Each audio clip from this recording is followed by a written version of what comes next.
Alrighty, guys, this is Module 32. We're going to talk about where memories are stored and how we retrieve them. Okay, so we're talking about explicit memories, where those are stored. So we've talked about this before, but our long-term memory storage is limitless. We don't have a cap on how much we can potentially remember. However, something to know is that memory isn't just located in one spot of the brain. There are regions where we know for a fact that memory is associated with. But if you had damage to one area in the brain, that would not mean all of your memories would be gone because it's kind of distributed throughout the whole cortex. Now, there are two types of explicit memories. We've talked a little bit about these. We've got semantic memories, and semantic memories are those ones we were talking about before, which are like memories of facts and general knowledge, okay? Those require that effortful processing. We also, though, have episodic memories, which are another type of explicit or declarative memories.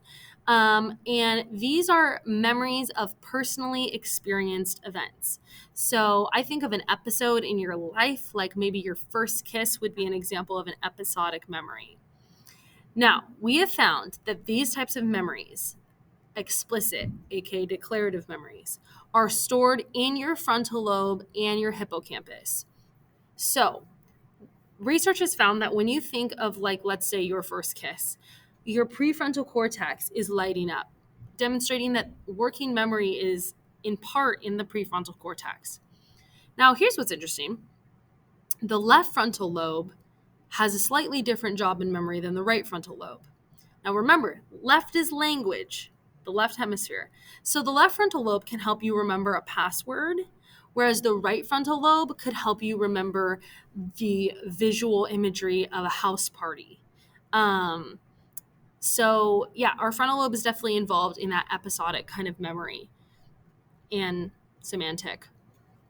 Our hippocampus is really important, though, in explicit memory as well. This is kind of the save button in our brain. If your memories are not being processed through the hippocampus, they can't move to the frontal lobe. So without the hippocampus, you won't get that long-term memory of explicit memories. Now, interestingly, the rear part of the hippocampus processes spatial memories, so space. They've done research on the brains of London cab drivers, and these London cab drivers, their hippocampus in that region, the rear part of the hippocampus, is large. It's larger than the average because they're using a lot of spatial navigation and memory to get their clients places. Now, like I said, in order for memories to be stored permanently in long-term storage, they have to be moved from the hippocampus into the cortex through this process called memory consolidation. We've talked about this before. Memory consolidation is basically cementing that memory into long-term. If you don't sleep, you will not have memory consolidation. That's why it's actually beneficial for you to study. Let's say you study tonight, you sleep, and then you study again tomorrow. They find that there's a much better recall than if you were to study, let's say in the morning, you study again at night, and then sleep. People in the first condition do better than people in the second condition because sleep helps in that memory consolidation in REM sleep. Okay, we are going to watch this video in class, so I'm going to skip it now. Then we are going to talk about our implicit memories, okay? So remember, explicit are those declarative, semantic, episodic, those ones that we could easily talk about. Implicit memories are those memories that are not as easy to talk about, those kind of automatically processed memories.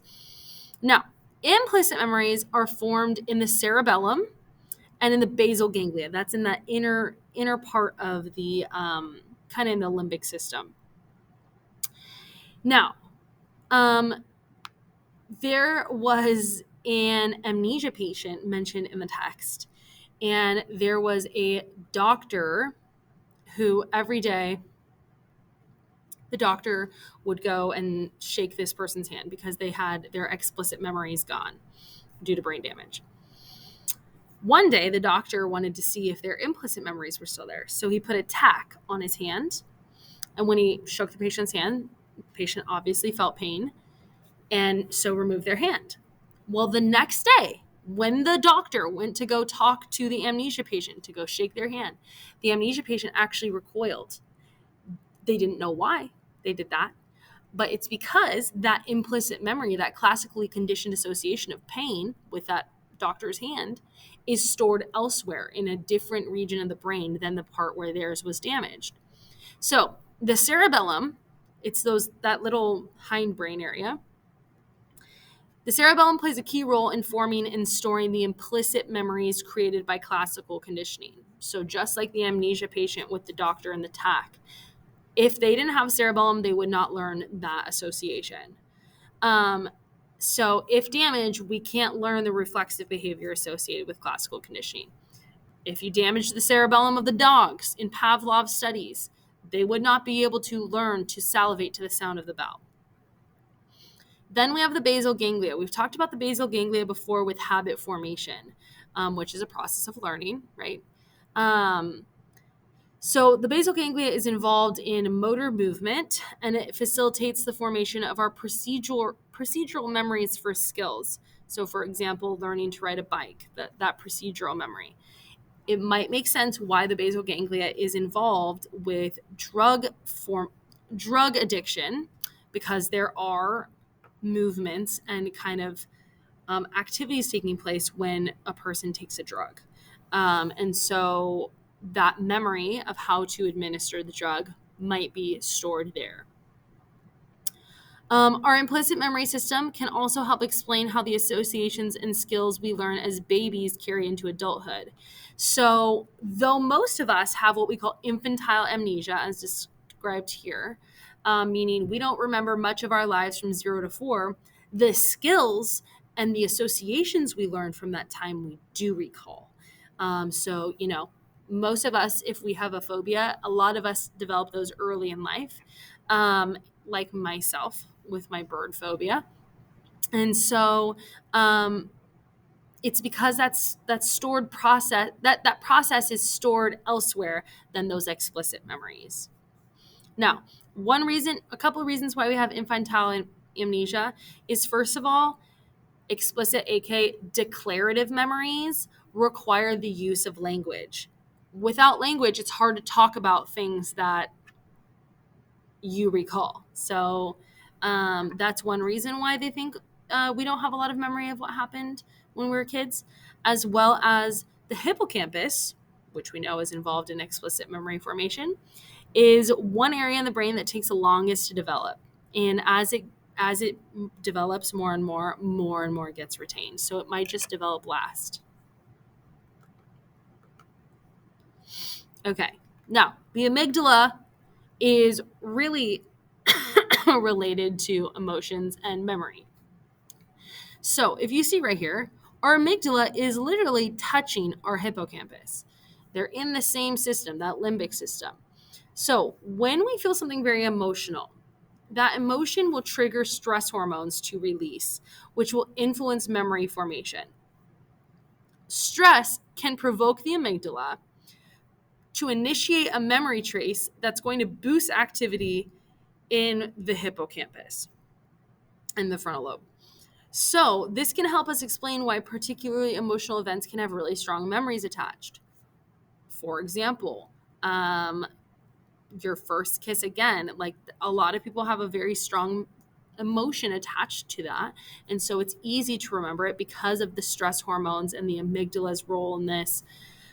Another influence of the amygdala and emotions and memories is that trauma, which is large amounts of stress, can be really hard to forget. And it's because of the highly emotional experiences that are involved in the trauma. And it can strengthen our recall for events that preceded the experience. Like I was talking about in class today with my third period, when I was in college, there was a mass shooting at my school. That's a traumatic event. I can recall very vividly where I was at that time, what I was doing, who I was with, a lot of things that I can't recall a lot of other random days from my freshman year of college. And this is what we call flashbulb memory. It's a clear, sustained memory of an emotionally significant moment or event. So, an example of mine is that evening. However, one thing to know about flashbulb memories is they can slightly get more error prone over time, because the more we kind of talk about them with other people, it can kind of edit our initial memory of the event. And so it can kind of change, things can get exaggerated, things can get left out. But our most potent memory is the one right after that event. Now, something to know is that when we learn, our brains literally change, in the sense that there's synaptic growth. Okay, so this is a image taken of a synapse before and after this process called LTP has taken place. So when learning takes place, instead of just one connection of the neurotransmitters to the dendrites of the next neuron, the postsynaptic neuron, if we see now, after learning has taken place, now there's two. This is what we call long-term potentiation. It's an increase in a cell's firing potential after brief, rapid stimulation, and it provides us a neural or a physical basis for learning and memory. What does this mean? Okay. What this means is that when we stimulate certain memory connections, those connections are now more sensitive, meaning they're stronger for hours, can last weeks. The more and more that connection is stimulated, the more sensitive it becomes. So it's going to become more reactive and allow us to recall things easier and easier. So there are some examples of how long-term potentiation is involved in learning. First of all, we find that when there are drugs that block LTP, long-term potentiation, it blocks learning. So, for example, marijuana, right, like we talked about, it blocks that REM formation, and LTP is happening during that time. So that's going to block learning. Drugs that mimic learning processes in the brain can also increase LTP. And rats given drugs to promote LTP completed a maze with half the normal errors that rats without the drug did. Now, there's research being done on drugs that could potentially help people with Alzheimer's and other neurodegenerative diseases prevent the massive disruption in cognition over time. So one thing they're looking at is glutamate. Glutamate, again, is that excitatory neurotransmitter, and it enhances LTP. And so there's also a protein called CREB that also enhances LTP. And so there are drugs that are being tested right now to try to help promote LTP and slow down Alzheimer's and other cognitive degenerative diseases. So basically, though, long-term potentiation, the way you could easily say this is if you use it more, it becomes more sensitive, the synapses grow. Okay, now, retrieval cues, memory retrieval. Well, I'm trying to move myself where I'm not in the way. All right, well, we'll have to move around. Okay, so when you encode into memory a piece of info, there are other things that we are also processing through that automatic processing called cues, retrieval cues. Okay, kind of like it gives you your cue to go on stage if you're an actor. Okay, so these retrieval cues can help you later access that information. And the more retrieval cues you have, the better your chances of finding that memory that you're trying to locate. So one way of activating is by priming. We've talked about priming before. Priming is the activation of certain associations and it can predispose our perception, our memory, or our behavior. So, for example, if I say the word rabbit and then I say, write down the word hare, you are more likely to write down this hare versus this hare because of the priming of that, kind of like those concepts. So, since we talked about rabbit, you're more likely to think of a hare as in a rabbit. Rabbit serving as a retrieval cue for that. So, priming is an example of retrieval cues being put into action. Another example of retrieval cues are context-dependent memory. So, putting yourself back in the context where you earlier experienced something can prime your memory retrieval. Lots of us will lose our keys sometimes. And so, what we might do is we might think of, okay, I started out in the kitchen, I was there, then I opened the drawer. Those little things are serving as cues. And eventually, usually, you'll find what you're looking for because some cue will trigger that memory. Related to context-dependent memory is encoding specificity principle. This is where cues in context specific to a particular memory is most effective in helping us recall it. So, for example, in 10 years, you might see me in a grocery store and you might be caught off guard. You might recognize my face, but you might not recall my name because we are not in the context in which you encoded my name. Now, if you saw me at Clovis North in my classroom, you would probably be like, "Hi, Miss Crossman." You would recall my name. But because that's not how you encoded it, at a grocery store, you might be thrown off and not be able to recall it there because it's not how you specifically encoded it initially. We also have state-dependent memory. What we learn in one state is best recalled in that state. So, for example, let's say someone learns how to do something while drunk, like play a stupid game. Okay. Though alcohol is bad for memory overall, they're actually likely to do better when drunk again at that stupid game than when not drunk because of the state in which they learned it. So there's a state dependency with memory. Also, mood congruent memory. We tend to remember things based on our mood. So if I'm in a happy mood, I'm more likely to recall happy memories versus if I'm in a not happy mood. Also, what's interesting is the serial position effect. This is our tendency to recall best the last and first items in a list. So if I had you write a grocery list and then I had you try to remember them, it is likely that you would remember the first thing in the list, which is what we call the primacy effect, and also the last thing on the list, which is what we call the recency effect. Oops.